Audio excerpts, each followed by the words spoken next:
Hello everybody and welcome back to beautiful Milwaukee, Wisconsin. I'm standing here with my rental car, a 2023 Ford Escape Active. Review on this car is actually live right now if you want to go check that out. Today is going to be a special and different type of video.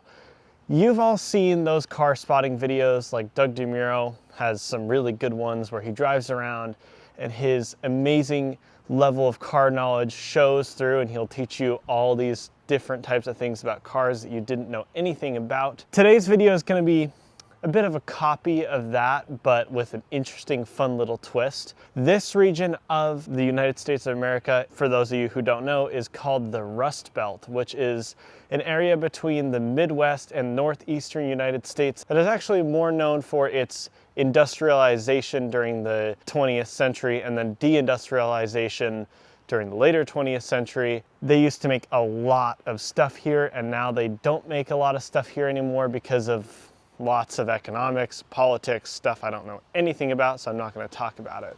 On the automotive side of things, however, which is the topic that we are most interested in on this channel, the Rust Belt is known for its brutal winters with lots of ice, bitterly cold temperatures. And what do they do around here to fight back against that ice? Well, they use an insane amount of road salt, which has the properties and ability to get rid of ice and make the roads safer for everybody. Unfortunately, it has a minor downside, which is that it's extremely hard on cars, metal in particular. A couple of years in the Rust Belt, for any car, even something as clean and beautiful as this lovely Ford Escape right here, if people aren't taking the necessary precautions and maintenance of their car bodies and undercarriages and everything that the salt may touch, after a couple of years, the car will basically just turn to dust. Drive around some of the roads here and you will see rust on cars you've never seen rust on before.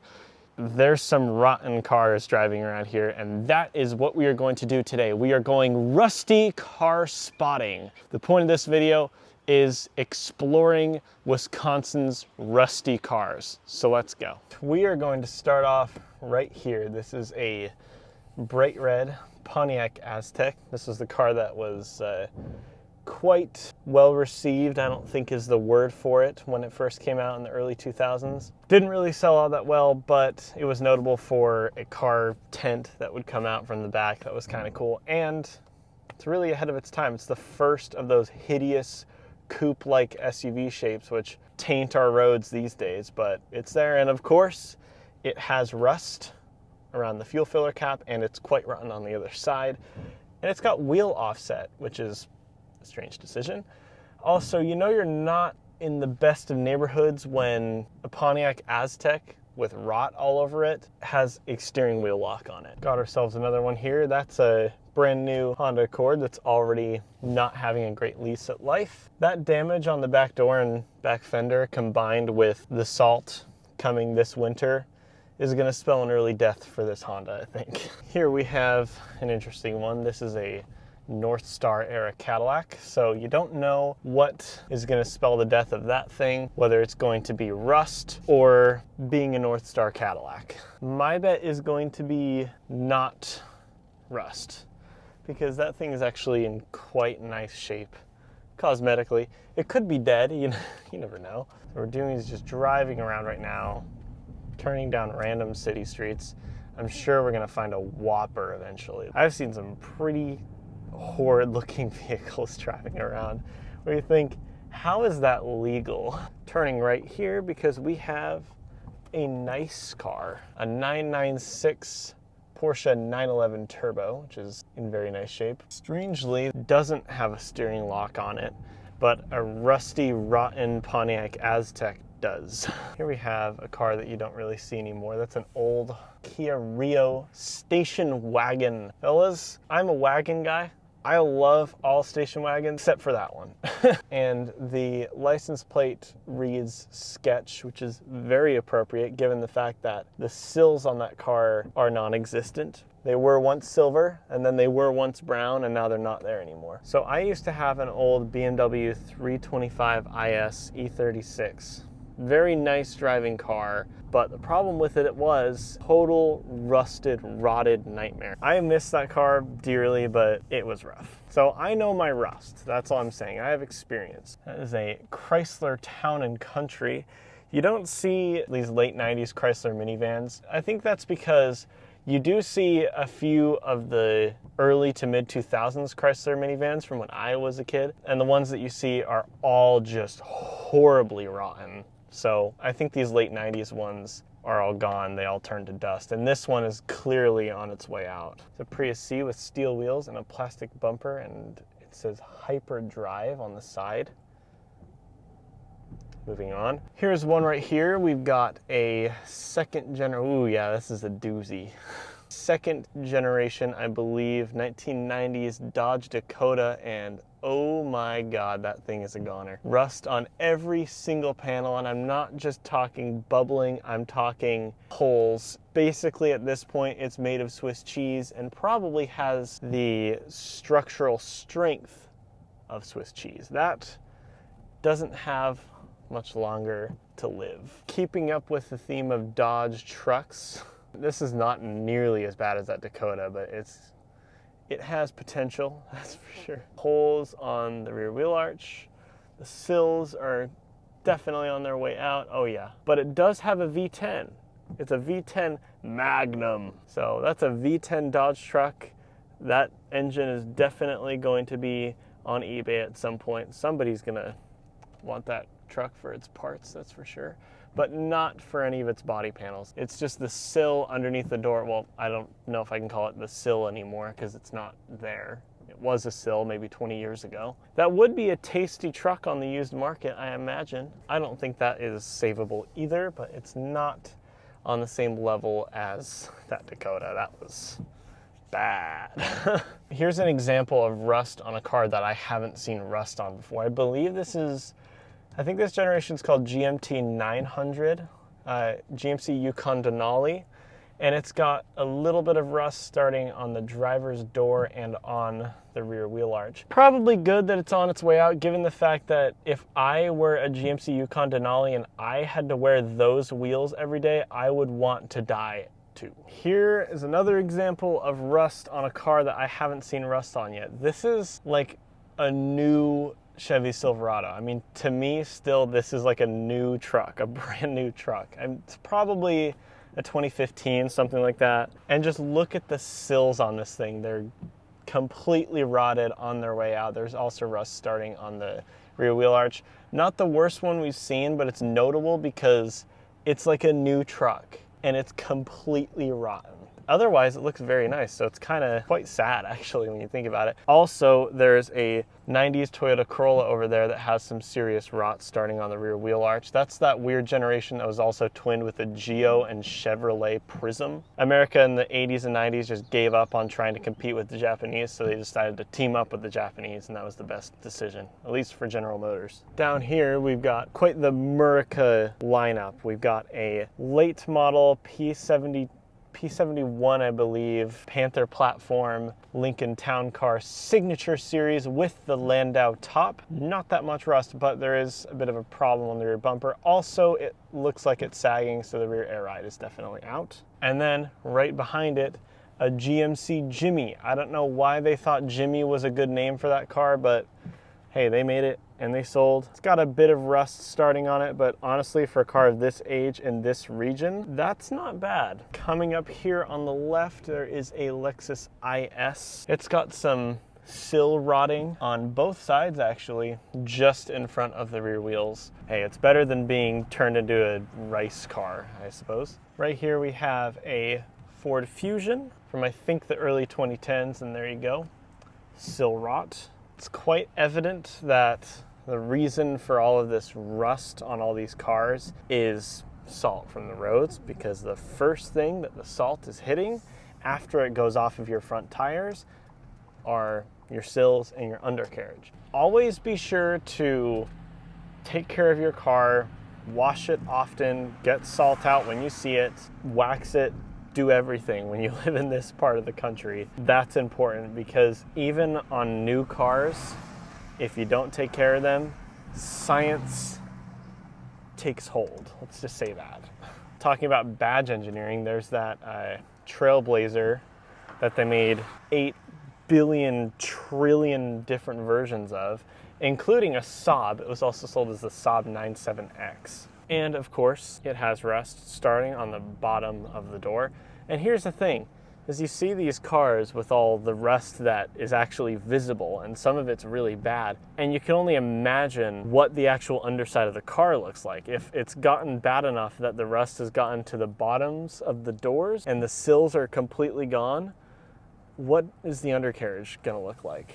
There you go, GMC Envoy, another Trailblazer badge engineered product. That's a dead end. Can I make this? Oh yeah, good turning circle on the Ford Escape. Active. Still know what active means. Here's one. Jeep Liberty. Not notable at all, except for the fact that the sills are basically gone. You can see the frame underneath the rear door because the sill isn't there to protect it anymore. And the frame is dark brown, which, let's just say, isn't a good sign. Ooh, oh yeah, there was a good one. I'm turning around. Down this street I saw, oh yeah. Wouldn't buy one of these trucks in white because that is, it looks like it was on fire at some point. That rust is so dark. Oh my God, the arches are gone. You can see where the actual body of the truck connects to the frame, which is probably also rotten. The sills are done, the back door is done, the front fender's done. The whole thing is done. That's a GMT 800 GMC Sierra, late GMT 800 GMC Sierra for sure. That is not good. I spotted this 2000s Chrysler minivan just driving by, and I decided it was worth coming down here just for a look, even though I didn't see any rust. But every single one of these things that I've seen since I got to Milwaukee has been completely rotten. I'm driving down this hill and I see a little bit of rust on the tailgate, and then I spotted the front doors. Yikes. That's a whopper for sure. Every time you see one of those mid-2000s Chrysler minivans, even though from where you're standing it doesn't look too bad, it's worth going up closer and having a look because it's gonna be bad somewhere. That was me relying on instincts alone that got me to look at that car, and I was definitely not disappointed. Oh yeah. I saw something from the road and now I'm pulling in to get a better look at it. All right, fellas, the two rustiest cars that we're seeing on this drive, which do you think it is? Between a mid-2000s Chrysler minivan or a GMT 800 pickup truck? Wrong, it's both. But the one that caught my eye was this beautiful showroom example. Oh my God, look at this thing. There are only two words that I can use at this point to describe this vehicle. It's holy and something else, that's for sure. Oh God, it's pretty bad on the other side, but not. There's two people sitting in it, and I hope they can't hear me talking trash on it. Oh my God, it's bad. Mid-2000s Chrysler minivan, also quite rotten. Not as bad on this side as it is on the other side, but it ain't good. Couple more up here. You thought the mid-2000s Chrysler minivan was one to rust, and you'd think, well, I'm sure Chrysler learned their lesson and improved the rust proofing for the next generation. Clearly they didn't, because here is a Dodge Caravan, and the bottom of that driver's door would suggest that they didn't do that good of a job. Probably better than the generation before, because the ones that I've seen that were rotten of that later generation were not nearly as bad as the ones before. That is a Dodge Avenger, I believe, also twinned with the Chrysler 200. Both cars that you would only see parked in bad neighborhoods and at a rental car lot. And that one clearly got some serious rottage going on. But here's a Honda Odyssey driving by, and that is remarkably clean. No rust on it, probably because it had Colorado plates, so its time is going to come for sure. Right here is probably the least rusty GMT 800 that I've seen so far, but that being said, it still isn't all that good. It's obviously used as a work truck for some company. That tailgate is in very bad shape indeed. And it's funny because on the side it says snow remover, which is ironic because snow remover is the reason why all of those things out here are just rotted to absolute dust. I can see the back end of a mid-2000s Chrysler minivan. I don't see any rust yet, but that doesn't mean anything at all. It's the luxury Chrysler. How much rust? Oh yeah, that compared to some of the others I've seen, that is like fresh off the assembly line. Ooh, check this out, everybody. This is just regular car spotting in Wisconsin. We've got ourselves a late model Saab 9.5, the very last Saab 9.5, and the best looking car to ever wear a General Motors badge, pretty much, which is so depressing saying General Motors and Saab in the same sentence because you know what resulted. Those late model Saabs, the 9.5 and especially the 9.4X, are very rare cars to see, very rare. Check it out, people. Our very favorite, I need to get out of the road here. Our very favorite of the day, a Chrysler minivan from the mid-2000s. And would you believe it? It is completely oxidized all over the bottom of the rear doors. It's a nightmare. But this is interesting. We've got ourselves a GMT 800 short bed, short cab, and it would appear to have no rust. Oh wait, nope, yeah, the sills. Course. What a shock. But that now holds the title for the cleanest GMT 800 that we've seen. But saying that is clean is a bit misleading. Here's a different sort of minivan. We've got a Ford Windstar. That is a car that you do not see ever anymore. And judging by the state of this one, it would seem that it is going to become an example of one of those cars that you don't see anymore because it doesn't look like it's going to be on the road for very long. Here we have some old cool American 80s cars. Chrysler Fifth Avenue. This is all stuff that would make Michael squeal with delight. That is just a portal to another era of different, just totally different cars when American cars were like nothing else, which was a good thing. That's not a Cimarron, I don't think. I actually don't know what that is, but it has some hideous wheels that look sized for an Escalade. Really kind of goes to show the type of people that would buy a car like that. Enlighten me in the comments on what that is. I have no clue. It's an old caddy. Here we have a Lexus LC 500 convertible. That is a very beautiful, very, very pretty car. But I will say I much prefer that car as the hardtop, which I don't think I've ever seen a hardtop LC 500 driving around. Coming up on a Topher Parker Cars special, E46 330 Xi, all-wheel drive, 3-liter M54 engine, 220 horsepower thereabouts, white on tan, and it's got rust in the exact same place that my car is rust, but unbelievably, an E46 in the Rust Belt is less rusty than my car, which is in a desert, basically. A very glorious example of a Chevrolet S10 short cab, and that is, you know, I've seen worse cars in the junkyard, but not on the road. Also, we have a Ford E-Series van that has clearly had some serious rust problems at some point, and it looks like instead of welding or fixing it, they just cut all of the rusty parts off. So you could see some rust beneath the door, and then it's like somebody just took a saw and just cut all of the rust out around the rear wheel. And that's definitely one way to remove rust from your car. Is it the best way? I'm not sure. Oh, and yes, this Avalon has the prime spec. Full grandpa car, bench seat up front, and a column-mounted automatic transmission. I actually hate to admit this, but the reason I bring this car up is because I actually really want one, and in this spec, and probably in this color, but with the gold badges. You can tell your life doesn't have much meaning to it anymore when you get excited about a 6-seater Toyota Avalon. And there you have it, everybody. Milwaukee, Wisconsin does have a unique combination of cars. Every once in a while, you'll see something really cool like that 996 911 Turbo or that late model Saab 9.5. But a lot of times when you see an old car driving up the road, it's bound to be completely rotten.